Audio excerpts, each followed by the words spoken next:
Bienvenue sur Tuni School. Donc on va commencer avec le premier type de filtre, c'est le filtre passe-bas passif. Donc le filtre passe-bas passif, il est constitué essentiellement donc d'un résisteur et d'un condensateur.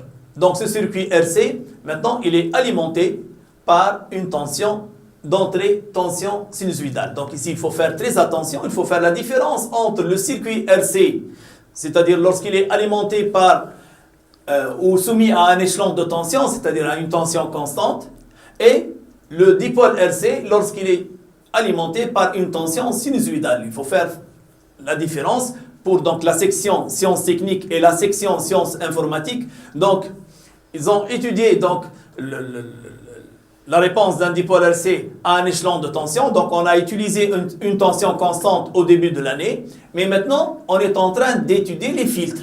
La différence, c'est que ce dipôle RC, dans ce cas, est alimenté par une tension sinusoïdale. Donc, le dipôle RC du début de l'année, donc il est alimenté par une tension constante.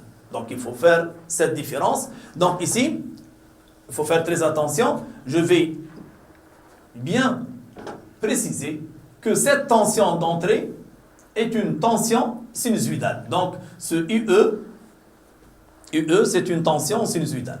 Donc, je vais insister pour dire que le UE est égal à UE max sin oméga T plus phi IE. Donc, au début de l'année, lorsqu'on a étudié le dipôle RC, lorsqu'il est soumis à un échelon de tension, la tension d'alimentation pour charger le condensateur, c'est une tension constante. S'il vous plaît, il faut faire très attention à cette remarque. Donc, ici, la tension d'entrée, c'est une tension sinusoïdale. Maintenant, la tension de sortie, c'est la tension aux bornes du condensateur. On va commencer par l'équation différentielle. Donc, chaque filtre, il est caractérisé par une équation différentielle, par une solution, par, si vous voulez, une construction de Fresnel bien déterminée. Donc, il faut faire très attention. Il faut faire la différence entre les différents types de filtres. Donc, on va commencer par l'équation différentielle. Donc, à partir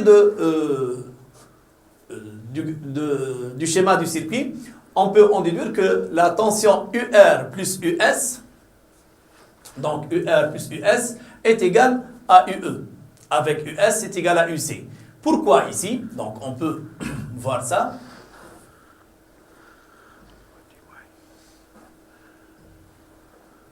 D'accord? Donc, ici, on peut noter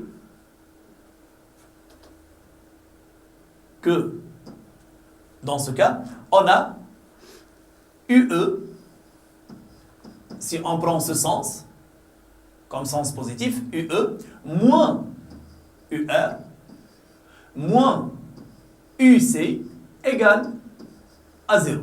Donc, c'est une maille simple. UE moins UR moins UC est égal à 0. Or, n'oubliez pas, on a dit que UC, c'est la tension de sortie. Ça veut dire que UE, elle est égale à UR plus UC. Mais UC, c'est quoi? C'est US. D'accord? Donc, pour cela, on a dit que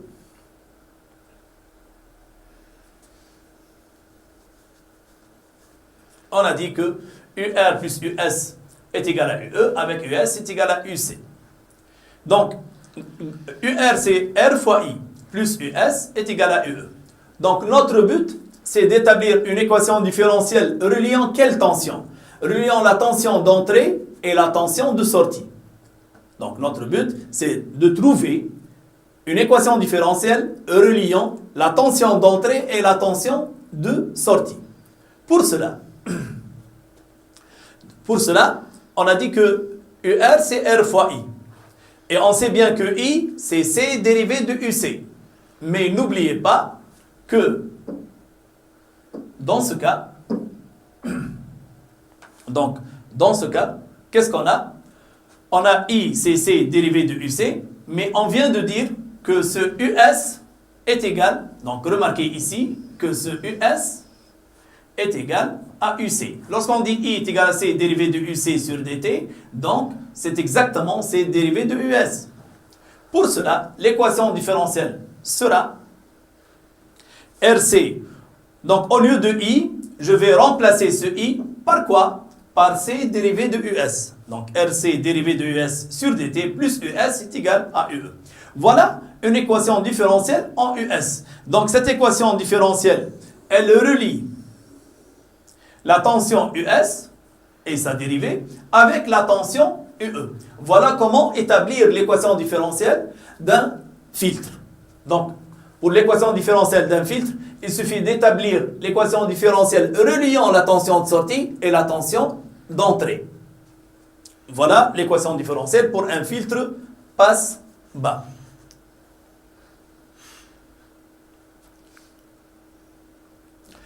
Bien sûr, pour avoir la solution de cette équation différentielle, on peut utiliser la construction de Fresnel, comme dans le cas d'un circuit RLC forcé. Donc, on va utiliser la construction de Fresnel, c'est-à-dire on va faire correspondre à la tension UE un vecteur de Fresnel, à la tension US un vecteur de Fresnel, et à la quantité RC d de US sur dt un vecteur de Fresnel. Donc, pour cela, je vais noter que US est égal à US max sinus oméga t plus phi US correspond à un vecteur que je vais noter IZ. Donc US max phi US. Et RC d de US sur dt n'est autre que RC oméga US max. Donc ici on a la dérivée. Qu'est-ce qu'on va faire? On va faire sortir oméga à cause de la dérivée. On va laisser la fonction sinus, mais à condition, bien sûr, dans ce cas, qu'on va avoir plus pi sur 2 à cause de la dérivée. De même, on multiplie par oméga à cause de la dérivée. Donc, ce vecteur, que je vais noter ZS, ce vecteur ZS, il a pour coordonnées US max phi US plus pi sur 2. Donc, dans ce cas, je vais passer à la troisième fonction qui est UE. Mais n'oubliez pas que UE est égal à RC d de US sur dt plus US. Ça veut dire que le vecteur IS ici, que le vecteur IS, il est égal à quoi? Il est égal à IZ plus ZS.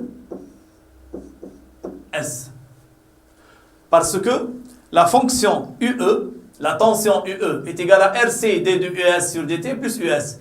US va être représenté par le vecteur IZ. RC d de US sur dt est représenté par le vecteur ZS. Donc, IZ plus ZS va donner le vecteur qui représente UE. Pourquoi? Parce que UE est égal à la somme de ces deux fonctions. Voilà, on a fait correspondre, bien sûr, à chaque tension, un vecteur de Fresnel. Donc, on va passer à la construction de Fresnel.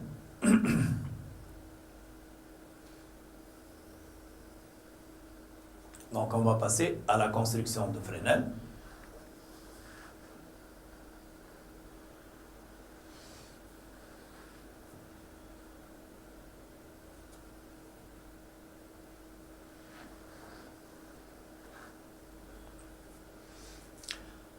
Voilà, j'ai représenté ce vecteur. Celui-là, il représente l'axe phi US. Donc, le vecteur IZ, donc, qui représente la tension US de T. Donc, ici, donc, il faut faire très attention. Le IZ, il représente US. Donc, vous remarquez ici US max, IZ, US max et phi US. Donc, les coordonnées de IZ, le coordonnées de IZ, c'est US max et phi US. Les voilà, US max et phi US. Mais le vecteur ZS est obligatoirement orthogonal à IZ. Pourquoi? Parce que, ici, l'argument de ce vecteur, phi et phi US plus pi sur 2. Donc ici c'est phi US, ici c'est phi US plus pi sur 2. Ça veut dire que ZS est orthogonal à IZ. Donc voilà le vecteur ZS, il est orthogonal à IZ. D'accord? Et bien sûr, la somme de ces deux vecteurs, IZ plus ZS, me donne IS. Donc IS, qu'est-ce qu'il représente comme tension? Il représente la tension UE. On remarque ici, une remarque importante, ici c'est le delta phi, qui est égal à phi UE moins phi US. Et la remarque qui est importante ici, c'est que phi UE est supérieur à phi US. Donc pour un filtre passe-bas, phi UE est supérieur à phi US. Ça veut dire que la tension d'entrée est toujours en avance de phase par rapport à la tension de sortie. Donc vous remarquez, voilà, remarquez où se trouve l'axe phi UE, c'est celui-là, et voilà l'axe qui représente phi US. Donc vous avez phi UE, n'oubliez pas que celui-là c'est le sens positif. Donc pour la construction de Fresnel, on a phi UE est supérieur à phi US. Donc ici, lorsqu'on a deux courbes, l'une représente UE et l'autre représente US, on a toujours UE et en avance de phase par rapport à US. Vous remarquez ici, la courbe en bleu, c'est la tension UE. Elle atteint son maximum avant la courbe US. On dit que UE est en avance de phase par rapport à US. Donc, et c'est confirmé par le graphe et par la construction de Fresnel. Maintenant, pourquoi on a fait cette construction de Fresnel? Pour trouver, en fin de compte, une relation entre US max et UE max. Donc, voilà notre but. Donc, on a bien sûr établi l'équation différentielle. On a utilisé la construction de Fresnel. Pourquoi? Pour trouver une relation entre US max et UE max.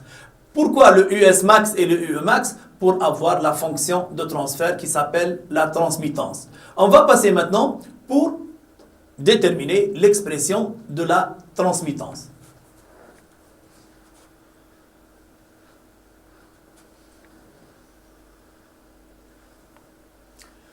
Donc, pour avoir la transmittance, on va utiliser la construction de Fresnel.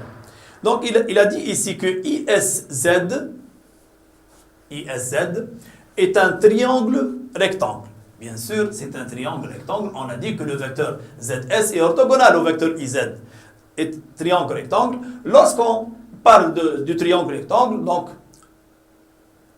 on va penser à Pythagore. On va dire que IS au carré est égal à IZ au carré plus ZS au carré.